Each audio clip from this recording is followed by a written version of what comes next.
दोस्तों, कैसे हैं आप सभी। होप सो आप सभी अच्छे होंगे। दोस्तों, सबसे पहले तो आप सभी को नमस्कार, आदाब, सत श्री अकाल एंड वेलकम करता हूं आप सभी का फ्यूचर सर्वर पे विद गेट्स नॉलेज फाइडर। दोस्तों, आज हम लोग इकोनॉमिक इन्वायरमेंट के बारे में डिस्कस करने वाले हैं इन दिस वीडियो, जो कि बीकॉम फर्स्ट सेमेस्टर के लिए बहुत ज़्यादा इंपॉर्टेंट चैप्टर है। क्योंकि आप इन फ्यूचर क्या बनोगे, इन्वेस्टर बनोगे, हो सकता है आप कोई बिजनेस खोलो, हो सकता है आप पॉलिसी मेकर ही बन जाओ। तो इन सारे फैक्टर्स को आपको क्या करना पड़ेगा, अपने माइंड में सेटअप करना पड़ेगा, चीज़ों को समझना पड़ेगा कि कौन सी चीज़ें सही हैं आपकी इकोनॉमी के लिए, आपके नेशन की इकोनॉमी के लिए, कौन सी चीज़ें गलत हैं आपके इकोनॉमी के लिए, या फिर कौन सी चीज़ें आपकी इकोनॉमी को बुरी तरीके से अफेक्ट कर सकता है। तो इन सारी चीज़ों को समझने के लिए हमें समझना पड़ेगा इकोनॉमिक इन्वायरमेंट, क्योंकि इसी इकोनॉमिक इन्वायरमेंट के कुछ पार्ट्स होते हैं, जीडीपी ग्रोथ, एम्प्लॉयमेंट रेट और बहुत सारे ऐसे फैक्टर्स जो कि इकोनॉमी को अफेक्ट करते हैं। अगर इकोनॉमिक इन्वायरमेंट स्टेबल रहा, यानी कि आपने कुछ ऐसी पॉलिसी बनाई जिसकी वजह से इकोनॉमिक इन्वायरमेंट स्टेबल रहा, तो आपकी पॉलिसीज काम करेंगी। बट अगर वही आपका इकोनॉमिक इन्वायरमेंट स्टेबल नहीं रहा, तो उससे बहुत बड़ा डैमेज आ सकता है आपकी इकोनॉमी पे या हमारी इकोनॉमी पे, क्योंकि आप फ्यूचर में पॉलिसी मेकर, बिजनेस पर्सन या फिर इन्वेस्टर बनोगे। And at that time you have to analyze each and every fact of the economy or economic environment and analyze what that environment affect your and how that environment affect your business. You have to note all the pros and cons of that impact. If that is threat, you have to eliminate it. If that is an opportunity, you have to grab it. सो ये सारी बातें हम लोग इस video में करने वाले हैं। तो चलिए बिना देर के वीडियो को स्टार्ट करते हैं। सो दोस्तों, इकोनॉमिक इन्वायरमेंट के बारे में हम लोग वीडियो में डिस्कस करने वाले हैं। सबसे पहले इकोनॉमिक इन्वायरमेंट होता क्या है। ये वो सारी इकोनॉमिक फैक्टर्स होती हैं जो कि एक कंज्यूमर के बिहेवियर को, किसी भी कॉमर्शियल बिहेवियर को, कहने का मतलब है बिजनेस पर्सन के बिहेवियर को, कंज्यूमर के बिहेवियर को अफेक्ट करता है। इसमें सारे वो फैक्टर्स आ जाते हैं मार्केट प्लेस में, ब्रॉडर इकोनॉमी में। और ये फैक्टर्स जो है, ये क्या कर सकता है, बिजनेस को प्रभावित कर सकता है।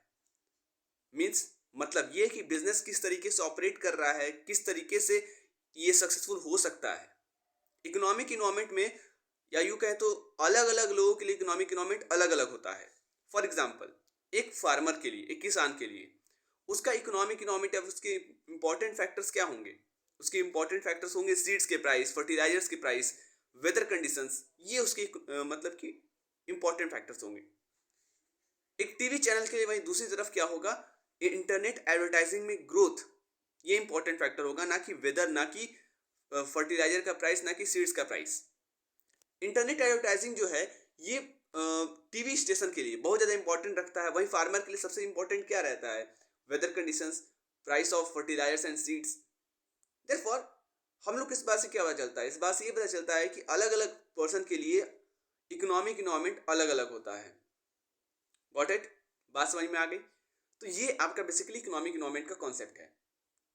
इसका एक फुल फ्लेज्ड डेफिनेशन भी दिया हुआ है, यहाँ पे ध्यान से देखिएगा। इकोनॉमिक इन्वायरमेंट का मतलब होता है वो सारे एक्सटर्नल इकोनॉमिक फैक्टर्स जो कि किसी भी कंज्यूमर या फिर किसी भी बिजनेस पर्सन की बाइंग हैबिट्स को, परचेजिंग हैबिट को क्या करता है, अफेक्ट करता है। एंड इस तरीके से क्या होता है, कंपनी का परफॉर्मेंस भी अफेक्ट होता है। बात समझ में आई। मतलब ये है कि कंज्यूमर का habit, purchasing habit due to economic environment बदलता है। भाई वेदर अच्छा नहीं होगा, वेदर अच्छा नहीं होगा, मौसम अच्छा नहीं होगा, तो भाई वो फर्टिलाइजर खरीदेगा नहीं, खरीदेगा सीड्स नहीं खरीदेगा। क्यों? क्योंकि वेदर ही खराब हो चुका है। तो हम लोग सीड्स और फर्टिलाइजर का करके क्या करेंगे। तो कंपनी को यहाँ पे क्या हुआ, लॉस हुआ, फर्टिलाइजर कंपनी को या सीड्स के कंपनी को।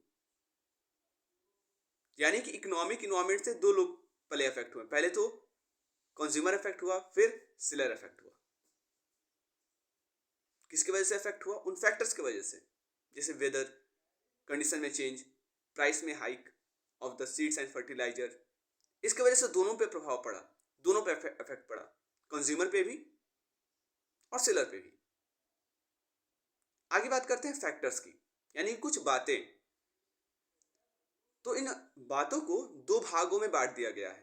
एक तो माइक्रो इकोनॉमिक फैक्टर्स, यानी कि वो बातें जो कि व्यक्तिगत रूप से की जाती हैं, या वो फैक्टर्स जो कि माइक्रो लेवल पर हैं। बात समझ में आई। व्यक्तिगत स्तर पे मतलब व्यक्तिगत स्तर या व्यक्तिगत लेवल पे कहने का मतलब ये है, या पार्टिकुलर लेवल पे कहने का मतलब ये है कि ये केवल एक व्यक्ति को प्रभावित कर सकता है, सबको करे ये जरूरी नहीं रहता है। That is your micro economic factors. Got it. अगला आता है मैक्रो इकोनॉमिक फैक्टर्स। ये क्या होते हैं? ये वो फैक्टर्स होते हैं जो कि एक को नहीं सबको प्रभावित करें। जैसे बेरोजगारी, एक व्यक्ति के लिए बेरोजगारी नहीं होती है, बेरोजगारी सबके लिए होती है। गरीबी एक पर्सन के लिए भी हो सकती है, सबके लिए भी हो सकती है। और यूं कहें तो गरीबी तो सबके लिए ही है, पॉवर्टी जो है वो सबके लिए है। बात समझ में आई? Got it. इसलिए पॉवर्टी रेट भी पता किया जाता है। माइक्रो इकोनॉमिक फैक्टर्स ये पूरी इकोनॉमी को इफेक्ट नहीं करते हैं। इसके कुछ एग्जांपल्स हैं, जैसे कॉम्पिटिटर्स। आप ऐसी जगह बिजनेस खोल दो या बिजनेस ऑर्गेनाइजेशन खोल दो जहां की कोई भी बिजनेस ऑर्गेनाइजेशन ओपन नहीं है, क्या कॉम्पिटिटर है वहां पे? नहीं है। लेकिन आप वहीं एकदम खचाखच मार्केट भरा हुआ है, बाजार भरा हुआ है, उसी में आप क्या कर रहे हो? बिजनेस ऑर्गेनाइजेशन खोल रहे हो, ओपन कर रहे हो, स्टार्ट कर रहे हो, कमेंस कर रहे हो। क्या भीड़ बढ़ी? जी, भीड़ बढ़ी और कॉम्पिटिटर्स भी बढ़े। यानी कहने का मतलब क्या है? एक पर्सन के लिए कॉम्पिटिटर नहीं है, वहीं दूसरी तरफ कॉम्पिटिटर है। जैसे मान लो मैं एक जगह बिजनेस खोल रहा हूँ जहाँ की कोई व्यक्ति नहीं है, तो कॉम्पिटिटर बिल्कुल नहीं है। लेकिन आप एक जगह ऐसे बिजनेस खोले जहाँ की बहुत ज़्यादा भीड़ है, डिमांड बहुत ज़्यादा है, बहुत ज़्यादा सेलर्स भी हैं, तो उस दौरान क्या हो रहा है? उस दौरान आपके सामने बहुत सारे कॉम्पिटिटर्स आ जा रहे हैं, प्रतिस्पर्धाई आ जा रहे हैं। वैसे ही डिमांड, आपके प्रोडक्ट का मार्केट में बहुत डिमांड है, बट मेरे प्रोडक्ट का कोई डिमांड नहीं है। बात समझ में आया? मार्केट साइज, मार्केट साइज आपका बड़ा है, मेरा छोटा है। सप्लायर्स, आपके सप्लायर्स हैं, मेरे सप्लायर्स कोई नहीं है। सप्लाई आपका हो रहा है, मैं सप्लाई अभी ठप किया हुआ हूं, मैंने शुगर इंडस्ट्री खोला है, 6 महीने तक ठप रहेगा। बात समझ में आई कि ये थे micro economic factors. How you supply your goods? For example through retail stores, distributor, internet. जैसे मैं अमेजोन पर प्रोडक्ट्स डालता हूं, यानी कि मैं अपने प्रोडक्ट्स अमेजोन के थ्रू सेल कर रहा हूं। आप अमेजोन या फिर ऑनलाइन के चक्कर में नहीं फंसते हो, कहते हो कि भाई ये सब झोल झाल है, इसमें बहुत ज्यादा घाटा होता है। आप डिस्ट्रीब्यूटर्स के थ्रू से बेच रहे हो, आप उसे रिटेल स्टोर्स के थ्रू बेच रहे हो। Got it? कोई दिक्कत? आगे बढ़ते हैं। मैक्रो इकोनॉमिक फैक्टर्स ये वो होते हैं जो कि पूरे इकोनॉमी को क्या करते हैं? अफेक्ट करते हैं। जैसे अनएम्प्लॉयमेंट, बेरोजगारी। बेरोजगारी ना मेरे लिए है, ना आपके लिए है, सबके लिए है। होनी होगी तो सबके लिए बेरोजगारी होगी। इन्फ्लेशन, महंगाई, महंगाई हमारे लिए, आपके लिए, सबके लिए आएगी। ये नहीं कि मुझे छोड़ेगी और आपको आएगी, ऐसा नहीं है। पागलपंती नहीं है कि मुझे आएगी और आपको नहीं आएगी। ठीक है? तो ये बात है। इंटरेस्ट रेट, बैंक अगर इंटरेस्ट रेट बढ़ाता है तो आपके लिए नहीं बढ़ाएगा, स्पेशली मेरे लिए भी बढ़ाएगा, सबके लिए बढ़ाएगा। बात समझ में आ गई? जीडीपी ग्रोथ, जीडीपी ग्रोथ होगा तो उसमें केवल आपका कंट्रीब्यूशन नहीं होगा, उसमें मेरा भी कंट्रीब्यूशन होगा। तो जीडीपी ग्रोथ भी एक इंपॉर्टेंट मैक्रो इकोनॉमिक फैक्टर्स है, जो कि बात एग्रीगेट लेवल पे करता है, व्यक्तिगत स्तर पे नहीं करता है, बल्कि संपूर्ण स्तर पे करता है, होल लेवल पर करता है या एग्रीगेट लेवल पे करता है। बात समझ में आ गई? आगे बात करते हैं। कंपोनेंट्स क्या हैं? अब कंपोनेंट्स कहने का मतलब मेरा कि इसके इंपॉर्टेंट फैक्टर्स नहीं, बल्कि इसके अंदर क्या क्या चीजें आती हैं या किन किन चीजों से मिलकर आपका एक इकोनॉमिक इन्वायरमेंट नहीं, बल्कि एक क्या बनता है? इकोनॉमिक इन्वायरमेंट का पूरा स्ट्रक्चर क्या होता है? क्रिएट होता है। इकोनॉमिक इन्वायरमेंट नहीं, बल्कि पूरा इकोनॉमिक इन्वायरमेंट का स्ट्रक्चर क्रिएट होता है। तो पहला होता है इकोनॉमिक सिस्टम। अलग अलग नेशन के अलग अलग इकोनॉमिक सिस्टम है। भारत में मिक्स्ड इकोनॉमिक सिस्टम है, भारत की इकोनॉमी मिक्स्ड इकोनॉमी है, मिश्रित। वहीं बात करें अमेरिका की, कैपिटलिस्ट इकोनॉमी है। चाइना की भी कैपिटलिस्ट ही मान लेते हैं, क्या है ही, कहने का तो लोगों का है कि सोशलिस्ट इकोनॉमी है, बट एक्चुअल में चाइना ने 1968 में कैपिटलिस्ट इकोनॉमी अडॉप्ट की थी। अगर आप इंडियन इकोनॉमिक डेवलपमेंट पढ़ के आए होंगे 12th में तो आपको ये पता होगा, या फिर कितने लोग 11th में पढ़ लिए होंगे। मार्केट स्ट्रक्चर, बाजार का ढांचा। अब ये जो बाजार का ढांचा है ये भी इकोनॉमिक इन्वायरमेंट का ही हिस्सा है। कैसे? देखिए, जो कंपटीशन है, मार्केट कंपटीशन या मार्केट का कंसंट्रेशन या उसका नेचर एक इंपॉर्टेंट रोल प्ले करता है। मार्केट कॉम्पिटिटिव हो सकता है, जैसे मोनोपोलिस्टिक, जैसे कि मोनोपोली, जैसे कि ऑलिगोपोली पॉलिस्टिक। तो ये सब बेसिकली आपके क्या है, मार्केट स्ट्रक्चर्स है। ये भी कहीं ना कहीं इकोनॉमिक इन्वायरमेंट का हिस्सा है। Government intervention. अब क्या है कि जो सरकारी नीतियां हैं या जो रेगुलेशंस हैं और इंटरवेंशंस हैं, ये इंपॉर्टेंट तरीके से क्या करता है, इकोनॉमिक इन्वायरमेंट को या इकोनॉमिक इन्वायरमेंट के ऊपर क्या करता है, असर छोड़ता है। आपको पता है फिजिकल पॉलिसी और जो मॉनेटरी पॉलिसीज हैं, ट्रेड पॉलिसीज हैं, टैक्सेशंस हैं, ये सारे के सारे गवर्नमेंट इंटरवेंशन का हिस्सा है। वो अलग बात है कि फिजिकल पॉलिसी गवर्नमेंट द्वारा तैयार किया जाता है, मॉनेटरी पॉलिसी आरबीआई क्रिएट करता है। ठीक है। देन आपका नेक्स्ट है इंफ्रास्ट्रक्चर। इंफ्रास्ट्रक्चर की क्वालिटी और उसकी अवेलेबिलिटी, जिसमें कि आपका transportation, communication, energy, safe, economic activities by affecting productivity and efficiency. तो क्वालिटी और अवेलेबिलिटी इंफ्रास्ट्रक्चर का ये भी जो है इकोनॉमिक इन्वायरमेंट का हिस्सा है। लेबर मार्केट, साइज, स्किल्स और प्रोडक्टिविटी किसकी, लेबर्स की, ये भी इकोनॉमिक ग्रोथ को क्या करती हैं, इन्फ्लुएंस करती हैं। एम्प्लॉयमेंट का पैटर्न, वेजेस, लेबर के लॉज, ये भी एक इंपॉर्टेंट पॉइंट है या हिस्सा है किसका, इकोनॉमिक इन्वायरमेंट का।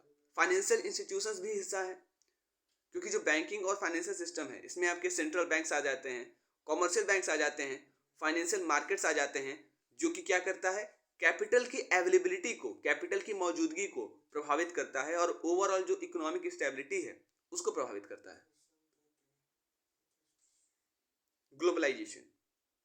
ग्लोबलाइजेशन जो है, इसमें अगर बात करें तो economic interaction on the international stage पर जो इकोनॉमिक इंटरेक्शन हो रहा है। मान लेते हैं कि कोई यहाँ की कंपनी है बाहर की कंपनी के साथ कंपटीशन कर रही है, इट मीन्स कि इंटरनेशनल स्टेज पर क्या हो रहा है, इकोनॉमिक इंटरेक्शन हो रहा है, जैसे कि ट्रेड एग्रीमेंट, फॉरेन इन्वेस्टमेंट, ये भी इकोनॉमिक इन्वायरमेंट का ही हिस्सा है, या ये भी इकोनॉमिक इन्वायरमेंट को क्या करते हैं, कंट्रीब्यूट करते हैं, या उसमें पार्ट है या उसका पार्ट है। इकोनॉमिक इंडिकेटर्स जैसे कि जीडीपी, इन्फ्लेशन रेट, ये सब भी हिस्सा है। टेक्नोलॉजिकल इन्वायरमेंट भी हिस्सा है इकोनॉमिक इन्वायरमेंट का। साथ ही साथ नेचुरल रिसोर्सेज, ये भी एक हिस्सा है। बिजनेस साइकिल भी हिस्सा है इकोनॉमिक इन्वायरमेंट का। Planning machinery in India, Bharat में योजना या किस प्रकार से प्लानिंग होती है, भारत में नहीं, भारत की इकोनॉमी के लिए भारत में किस तरीके से क्या होती है, प्लानिंग होती है, इसके बारे में हम लोग समझने वाले हैं। तो भारत में जो ये प्लानिंग है, इसका मतलब क्या है, इसका मतलब है एक तरीके से इंस्टीट्यूशनल फ्रेमवर्क क्या है, ढांचा क्या है, गाइडलाइंस क्या है, organisations involve in the planning and implementation of economic development policies. कुछ ऑर्गेनाइजेशन प्लानिंग में इन्वॉल्व रहती हैं और इकोनॉमिक डेवलपमेंट पॉलिसीज जो हैं उनका क्या करती हैं, इम्प्लीमेंटेशन करती हैं, उनको लागू करती हैं। Planning commission replace by NITI Aayog. Planning commission का नाम अब क्या रख दिया गया है, नीति आयोग रख दिया गया है। पहले के समय में प्लानिंग कमीशन जो है ये एक इंपॉर्टेंट प्लानिंग बॉडी हुआ करता था भारत में, लेकिन अब इसका नाम नीति आयोग रह चुका है। इसका फुल फॉर्म भी जान लीजिएगा, national institution for transforming India, यानी कि एक राष्ट्रीय संस्था है भारत को परिवर्तित करने के लिए, भारत को नहीं बल्कि भारत के ढांचा जो इंफ्रास्ट्रक्चर है, इकोनॉमी है, उसको परिवर्तित करने के लिए इसकी स्थापना 2015 में की गई थी या 2015 में की गई थी। नीति आयोग थिंक टैंक के रूप में काम करता है एंड पॉलिसी एडवाइजरी बॉडी का काम करता है, जो कि गवर्नमेंट को गाइड करता है अलग अलग इकोनॉमिक और डेवलपमेंटल इश्यूज पर। गवर्नमेंट को बताता है कि क्या विकास के मुद्दे हैं, क्या आर्थिक मुद्दे हैं, उन पर गवर्नमेंट को गाइड करता है। ठीक, नीति आयोग मतलब national institution for transforming India. इसकी स्थापना की गई थी कोऑपरेटिव फेडरलिज्म को फोस्टर करने के लिए, तेज करने के लिए। नीति आयोग यूनियन टेरिटरीज के साथ मिलता है, स्टेट्स के साथ मिलता है और फॉर्मुलेट करता है राष्ट्रीय नीतियां और स्ट्रेटेजीज सस्टेनेबल डेवलपमेंट के लिए, यानी कि ऐसे डेवलपमेंट जो कि हमारे फ्यूचर की जनरेशन के लिए फायदेमंद हो। ये बॉटम अप प्लानिंग को प्रमोट करता है एंड एम्फेसाइज करता है प्लानिंग और बजटरी एलोकेशन। ये फॉर्मुलेट करता है physical policies, taxation, public expenditure और financial regulation overall economic development को सपोर्ट करने के लिए। प्लानिंग डिवीजन फाइनेंस मिनिस्ट्री के अधीन प्लानिंग डिवीजन रिस्पॉन्सिबल होता है प्लानिंग प्रोसेस को कोऑर्डिनेट करने के लिए। 5 year plan, monitoring plan expenditures.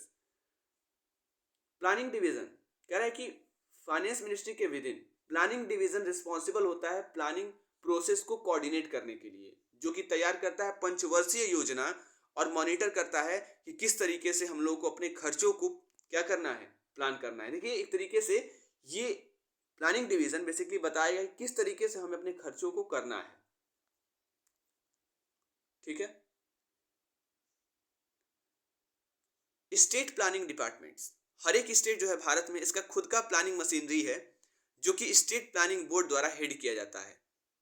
ये बॉडीज स्टेट लेवल पर प्लान को क्या करते हैं, फॉर्मुलेट करते हैं नेशनल प्रायोरिटी और ऑब्जेक्टिव के साथ, मतलब कि जो राष्ट्रीय वरीयता है और राष्ट्र का जो उद्देश्य है उसके हिसाब से। डिस्ट्रिक्ट प्लानिंग कमेटी ये डिस्ट्रिक्ट लेवल पे होता है। Central and state plan schemes, अलग अलग मिनिस्ट्रीज और अलग अलग डिपार्टमेंट सेंट्रल और स्टेट लेवल पर क्या करते हैं, सेक्टर स्पेसिफिक प्लान्स, मतलब जिस सेक्टर में उस प्लान को इंप्लीमेंट करना है उस सेक्टर में उस प्लान को इंप्लीमेंट किया जाता है। ये प्लान्स कुछ एरियाज को एड्रेस करते हैं जैसे education, health, agriculture, infrastructure. Economic advisory council, देखिए इकोनॉमिक एडवाइजरी काउंसिल जो है ये एक इकोनॉमिक एनालिसिस देता है और एडवाइस देता है महत्वपूर्ण मुद्दों पर, किसको, प्रधानमंत्री को। ये हेल्प करता है पॉलिसीज को फॉर्मुलेट करने में for inclusive and sustainable development. CSO मतलब सेंट्रल स्टैटिस्टिकल ऑफिस, ये आता है ministry of statistics and programme implementation के अधीन। ये क्या करता है, स्टैटिस्टिकल डाटा को कलेक्ट करता है जो कि पॉलिसी मेकिंग के लिए इंपॉर्टेंट है, नीतियों को बनाने के लिए जरूरी है। Public and private sector participation, private sector यानी कि जो non government organisations, private sector means not non government organisation, private sector अलग होता है, एनजीओज अलग होते हैं, और अदर स्टेक होल्डर्स ये एक्टिवली पार्ट करते हैं प्लानिंग प्रोसेस में और कंट्रीब्यूट करते हैं पॉलिसी डिस्कशंस और इम्प्लीमेंटेशंस। रीजनल इम्बैलेंस, ध्यान दीजिए, इकोनॉमिक डिस्पैरिटीज यानी कि क्षेत्रीय असमानता। तो उसमें पहला आता है इकोनॉमिक डिस्पैरिटी यानी कि आर्थिक असमानता, जिसमें कि पहला आता है आपका इनकम डिस्पैरिटी। कुछ रीजन्स में higher level of economic activity है जिससे कि इनकम भी ज़्यादा हो रहा है, वहीं दूसरी तरफ कुछ रीजन्स में इकोनॉमिक डेवलपमेंट कम है और इनकम भी कम हो रहा है। एम्प्लॉयमेंट अपॉर्चुनिटीज, जॉब कहीं ज़्यादा है तो कहीं कम है। इंफ्रास्ट्रक्चर डेवलपमेंट, कहीं ट्रांसपोर्टेशन कम्युनिकेशन की फैसिलिटीज है, कहीं ये भी हम लोगों को नसीब नहीं है। ठीक है, यानी कि regions with well developed transportation and communication, वहाँ पे अधिक इकोनॉमिक एक्टिविटीज हो रही हैं, इन्वेस्टमेंट हो रहे हैं और इससे उनका ओवरऑल डेवलपमेंट हो रहा है। Energy and utilities, unequal access to reliable energy sources, जो रिलायबल एनर्जी सोर्सेज हैं वहाँ पे एक्सेस नहीं मिल पा रहा है। And utilities can hinder industrial economic growth in certain regions, और कुछ क्षेत्रों में इकोनॉमिक ग्रोथ, इंडस्ट्रियल ग्रोथ क्या हो रहा है, उससे प्रभावित हो रहा है। Social services, disparity and educational infrastructure facility, इससे लिटरेसी रेट में डिफरेंस आ रहा है, क्वालिटी एजुकेशन में दिक्कत आ रहा है और साथ ही साथ स्किल डेवलपमेंट में दिक्कत आ रहा है। हेल्थ केयर, कहीं भी हॉस्पिटल है और कहीं कहीं तो हॉस्पिटल भी नसीब नहीं है। Political factors, government policies, regional imbalance जो है ये गवर्नमेंट पॉलिसी से भी प्रभावित होती है जो कि फोकस करती है कुछ क्षेत्रों पर और कुछ क्षेत्रों को निग्लेक्ट कर दिया जाता है। मैं एग्जांपल तो देना नहीं चाहूँगा, लेकिन हाँ, जितना डेवलपमेंट बनारस में हुआ है शायद ही किसी जिले में इतना डेवलपमेंट हुआ होगा, शायद ही किसी जिले में इतना डेवलपमेंट हुआ होगा। ठीक है, it is good and it is better that कि यहाँ पे बहुत अच्छे खासे डेवलपमेंट हुए हैं और बहुत उस चीज़ के लिए मैं मतलब as a citizen of India मैं इस चीज़ को बहुत अच्छे तरीके से सराहना देता हूँ और पीएम मोदी का थैंक्स करना चाहूँगा कि आपने वाराणसी में इतना डेवलपमेंट किया। एंड एज अ क्या कहते हैं सांसद उन्होंने अपने पूरे कर्तव्य भी निभाए, and as a PM also. So but other जो डिस्ट्रिक्ट्स हैं उस पर भी ध्यान देना बेहद जरूरी है। It's a request to our honourable PM, ठीक है, and our honourable member of parliament, जो हमारे राज्य के सॉरी राज्य कह रहा हूँ, जो हमारे जिले के जो एमपीज हैं उन लोग से भी रिक्वेस्ट है कि प्लीज वहां पे भी डेवलपमेंट किया जाए, ठीक है। सो this is the political factors कि कहीं डेवलपमेंट हो रहा है और कहीं डेवलपमेंट बिल्कुल ही नील बटे सन्नाटा है। इसमें इट इज नॉट मतलब यहाँ पे रिस्पॉन्सिबल पूरी तरीके से हम पीएम को नहीं कह सकते हैं, बिल्कुल नहीं। यहाँ पे रिस्पॉन्सिबल जो ज़्यादा है वो हमारे यहाँ के एमपी हैं, ठीक है। सो ये मैं बात कहना चाह रहा हूँ कि जितना डेवलपमेंट वाराणसी में हुआ है शायद ही किसी डिस्ट्रिक्ट में हुआ होगा, और मैं ये इंडिया की बात नहीं कहीं और कहीं कहीं की बात करूँ वहाँ पे हुआ हो सकता है कि कैपिटल सिटी में हुआ हो, ठीक है। आगे बात करते हैं administrative decisions. Centralise decision making जो होता है ये कुछ ही क्षेत्रों को सपोर्ट करता है, एंड इससे डिस्पैरिटी आता है रिसोर्स के एलोकेशन में। कहने का मतलब है किसी को रिसोर्सेज मिल रहे हैं और किसी को नहीं मिल रहे हैं। जैसे अब देखिए, आप ध्यान दीजिए, अधिकतर फैसिलिटीज इंफ्रास्ट्रक्चर्स आपको वाराणसी में जो दिखने को मिलेंगे वो शायद हो सकता है बलिया में देखने को ना मिले, वो हो सकता है शायद आपको चंदौली में देखने को ना मिले, मिर्जापुर में देखने को ना मिले, लेकिन वो फैसिलिटीज वाराणसी में अवेलेबल है। बिकॉज यहाँ के जो एमपी हैं, यहाँ के जो सांसद हैं वो कौन है, हमारे देश के आदरणीय प्रधानमंत्री Shri Narendra Modi ji. So this is the administrative decisions. Funding बहुत ज़्यादा हो रही है वाराणसी में अदर डिस्ट्रिक्ट के कंपेरिजन में, जमीन आसमान का अंतर है। तो ये एडमिनिस्ट्रेटिव डिसीजंस थे। Geographic factors, natural resources, region जहाँ की नेचुरल रिसोर्सेज की कमी है, ज़्यादा है, वहाँ पे इकोनॉमिक ग्रोथ बहुत तेज़ी से देखने को मिल रहा है। वहीं जहाँ रिसोर्सेज बहुत ही कम है वहाँ पे चैलेंजेस देखने को मिल रहे हैं, इन्वेस्टमेंट अट्रैक्ट नहीं हो पा रहा, ज़्यादा इन्वेस्टमेंट हो नहीं पा रहे हैं। Climate and geography, environmental factors जो हैं ये इकोनॉमिक एक्टिविटीज़ को, एग्रीकल्चर को कहीं ना कहीं प्रभावित करते हैं, जैसे कि रीजनल इम्बैलेंस आता है। अर्बन रूरल डिवाइड यानी कि क्षेत्रीय और ग्रामीण विभाजन। अर्बनाइजेशन का मतलब होता है कि अर्बनाइजेशन मीन्स व्हाट की अधिकतर इकोनॉमिक एक्टिविटीज अर्बन एरियाज में हो रहे हैं, शहरी क्षेत्रों में हो रहे हैं, जिससे कि ग्रामीण क्षेत्रों को नज़रअंदाज किया जा रहा है, और इससे क्या हो रहा है, एक लिविंग स्टैंडर्ड में डिवीजन आ रहा है, और जो जॉब अपॉर्चुनिटीज़ हैं उसमें भी एक डिफरेंस आ रहा है अर्बन और रूरल रीजन में, यानी कि क्षेत्रीय शहरी और ग्रामीण क्षेत्र में।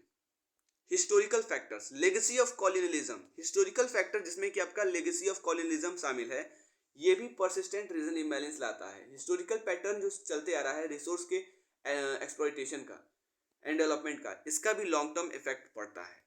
तो ये आपके जितनी भी चीज़ें मैंने बताई थी, ये जितनी भी बातें थी, ये आपके रीजनल इम्बैलेंस की बातें थी। अब मैं आगे बात करता हूँ प्राइवेटाइजेशन की।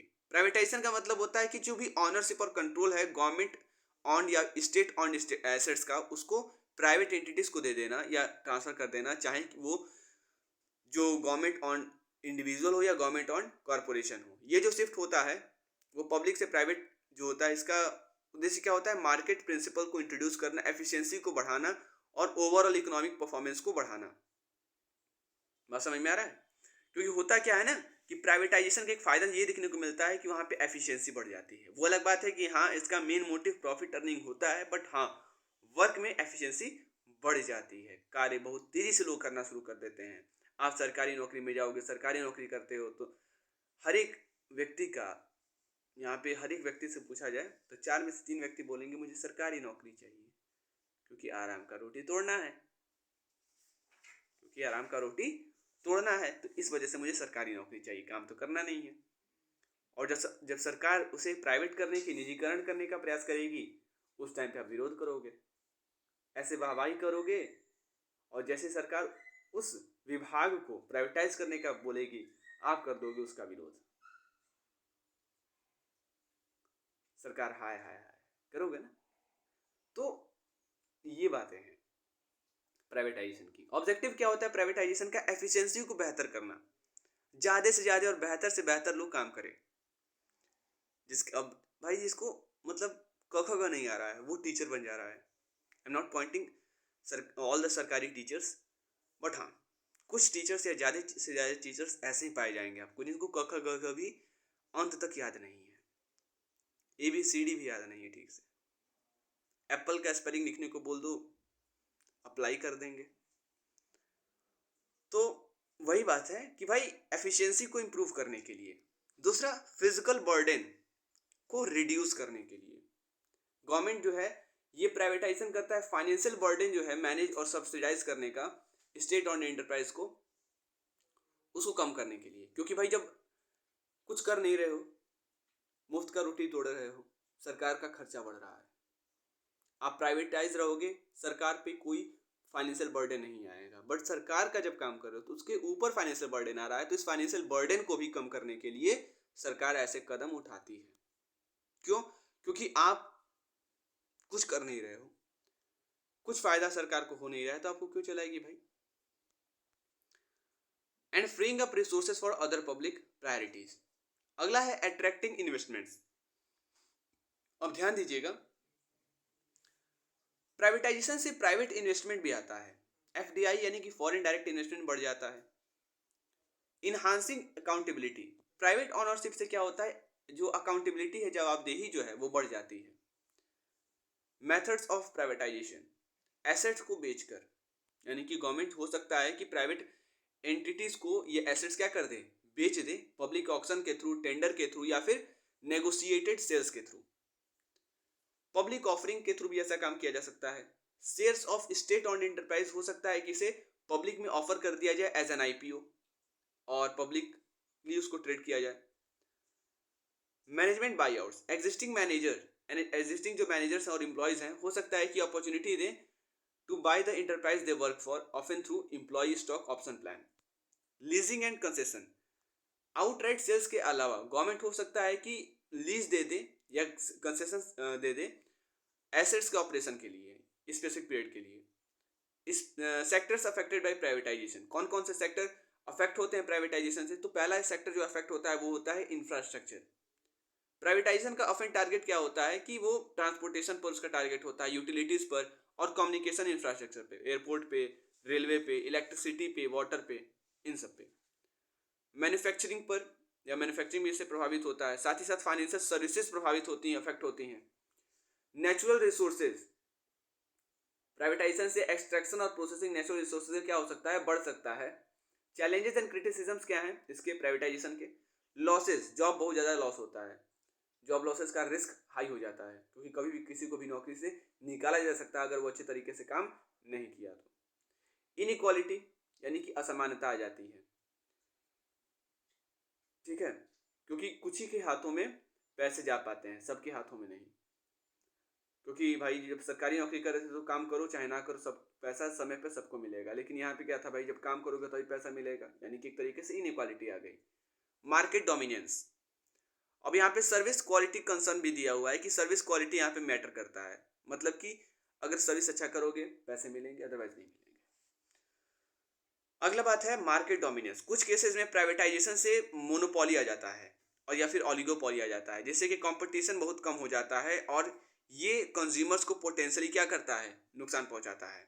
Regulation and oversight, regulatory framework, effective regulation important होता है एब्यूजेस को रोकने के लिए, फेयर कंपटीशन को सुनिश्चित करने के लिए और पब्लिक के हितों का बचाव करने के लिए।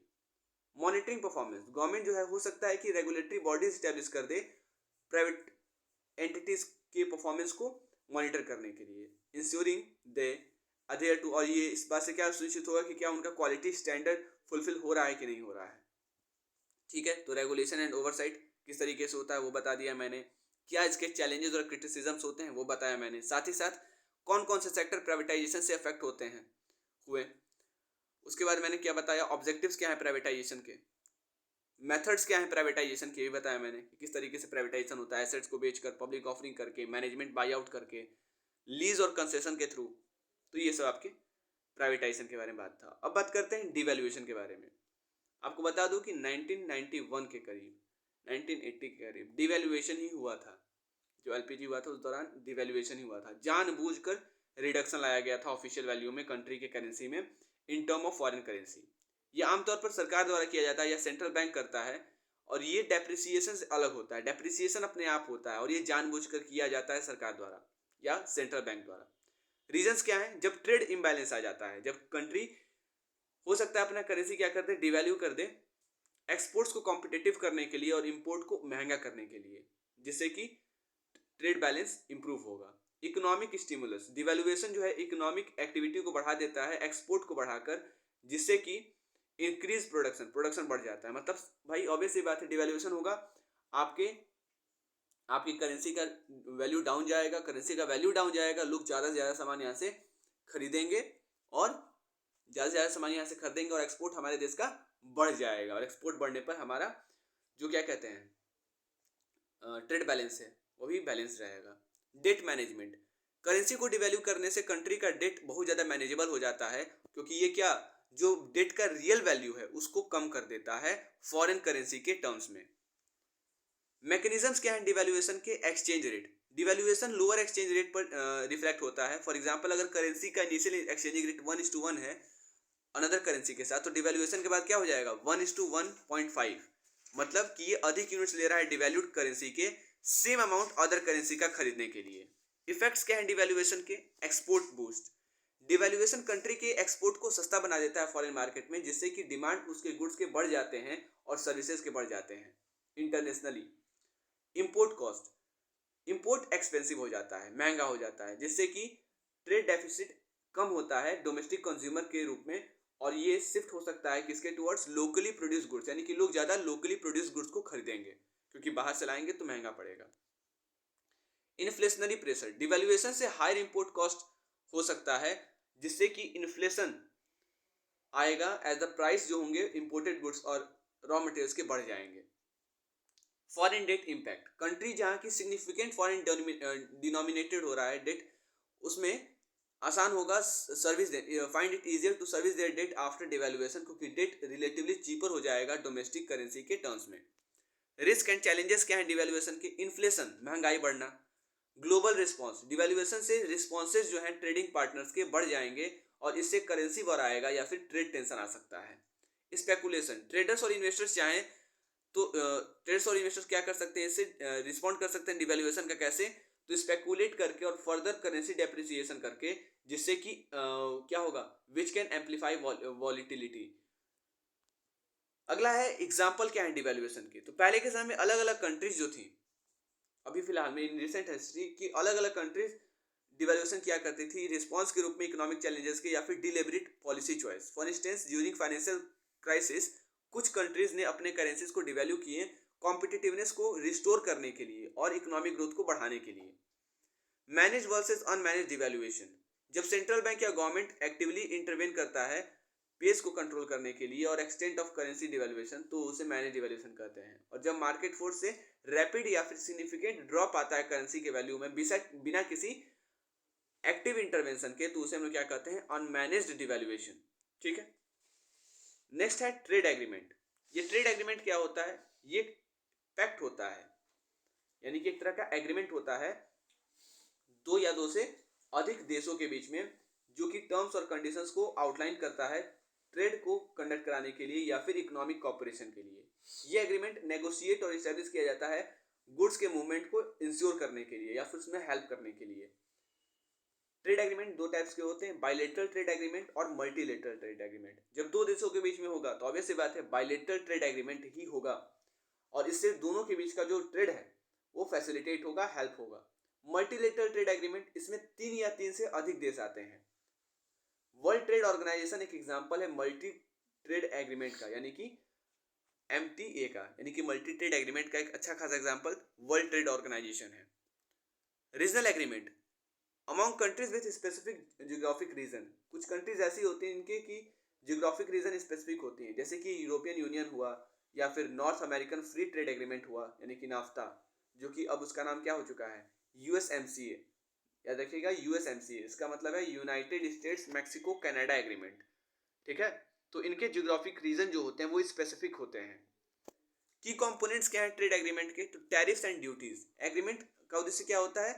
टैरिफ्स को कम करना है, यानी कि टैक्सेस को कम करना है, जिससे कि फ्री ट्रेड हो। कोटाज, स्पेसिफाइड लिमिट रहता है कि इतना ही गुड्स आपको भेजना है, जिससे कि ट्रेड एक तरीके से मैनेज रहता है। ट्रेड इन सर्विसेज, इसके अलावा एग्रीमेंट जो है ये लिबरलाइजेशन ऑफ सर्विसेज को क्या कर सकता है? एड्रेस कर सकता है, जैसे कि finance, telecommunication, health care. Intellectual property right, standards और प्रोटेक्शन रखना, पेटेंट के लिए, ट्रेडमार्क के लिए, कॉपीराइट के लिए। डिस्प्यूट रिजोल्यूशन मतलब एक ऐसा मैकेनिज्म जो कि डिसएग्रीमेंट को रिजॉल्व करता है मेंबर कंट्रीज के बीच में आर्बिट्रेशन के through of dispute settlement process. Benefits क्या है ट्रेड एग्रीमेंट के? मार्केट एक्सेस, यानी कि सबको मार्केट का एक्सेस मिल पाता है, या फिर सब इंटरनेशनल मार्केट में जाके डीलिंग कर सकते हैं। इकोनॉमिक ग्रोथ, ट्रेड एग्रीमेंट से इकोनॉमिक ग्रोथ प्रमोट होता है, क्योंकि कैसे तो, और इसके थ्रू क्या होता है? प्रोडक्शन बढ़ता है, एफिशिएंसी बढ़ता है और स्पेशलाइजेशन बढ़ता है। कंज्यूमर को चॉइसेस ज़्यादा मिल पाते हैं due to trade agreement. Investment agreement में include provision to protect and encourage foreign direct investment, यानी कि एफडीआई। चैलेंजेस क्या है इसके सामने? जॉब डिस्प्लेसमेंट, कह रहा है कि अगर अधिक इंटरनेशनल ट्रेड होता है तो इससे जॉब लॉसेज होते हैं कुछ इंडस्ट्रीज में, खास तौर पर अगर वो इंक्रीज कंपटीशन फेस करते हैं अपने अब्रॉड से, तो मतलब कि बाहर से ज़्यादा कंपनीज आकर कंपटीशन करती हैं। तो इनइक्वालिटी, कुछ क्लेम्स ये भी बताते हैं कि जो बेनिफिट्स हैं ट्रेड एग्रीमेंट के, ये इवनली डिस्ट्रीब्यूट नहीं होते हैं, और जैसे कि इनकम इनइक्वालिटी आता है। Environmental concern, environmental impact of increase trade, जैसे कि transportation of goods across long distances, तो इसे इन्वायरमेंटल कंसर्न्स भी शामिल रहते हैं। नोटेबल ट्रेड एग्रीमेंट, तो मैंने बताया European Union, NAFTA, trans Pacific partnership यानी कि टीपीपी, ये एक मल्टीलेटरल ट्रेड एग्रीमेंट है जिसमें कि कंट्रीज इन्वॉल्व हैं पैसिफिक रिम, दो the United states withdraw from it. यद्यपि इसमें से यूनाइटेड स्टेट्स अब निकल चुका है और अब वो कहाँ आ चुका है? नाफ्टा में आ चुका है, North American free trade agreement में। ठीक है। Trade agreements in the modern context, digital trade, modern trade agreement जो है इसमें e commerce, data flow, digital services, ये सब शामिल हैं। सस्टेनेबिलिटी की बात करें तो increasingly agreement include provisions related to sustainable development and environmental protection. Agreement में कुछ प्रोविजंस इंक्लूड हैं जो कि सस्टेनेबल डेवलपमेंट, यानी कि ऐसा डेवलपमेंट जो कि हमारे फ्यूचर जनरेशन के लिए किया जाता है, उससे संबंधित है, इन्वायरमेंट के प्रोटेक्शन से संबंधित है। तो ये ट्रेड एग्रीमेंट्स का मॉडर्न कॉन्टेक्स्ट है कि digital trade, sustainability, that's all. ठीक है। अब बायलैटरल ट्रेड है, तो बायलैटरल ट्रेड के बारे में हम लोग एक अलग सी वीडियो बना देंगे, मल्टीलेटरल और बायलैटरल ट्रेड एग्रीमेंट के बारे में। उसमें लोग एकदम डीप डिस्कशन करेंगे कि बायलैटरल ट्रेड एग्रीमेंट और बायलैटरल मल्टीलेटरल ट्रेड एग्रीमेंट क्या होता है। So in this video we will end our chapter, और बायलैटरल ट्रेड, मल्टीलेटरल ट्रेड का भी वीडियो जल्द से जल्द आपको मिल जाएगा। So till then stay tuned with future serve where gets knowledge wider, and तब तक के लिए आप सभी को फ्यूचर टीम की तरफ से धन्यवाद, and please like, share and subscribe for more. So till then stay tuned with future serve where gets knowledge wider, and तब तक के लिए आप सभी को फ्यूचर टीम की तरफ से धन्यवाद।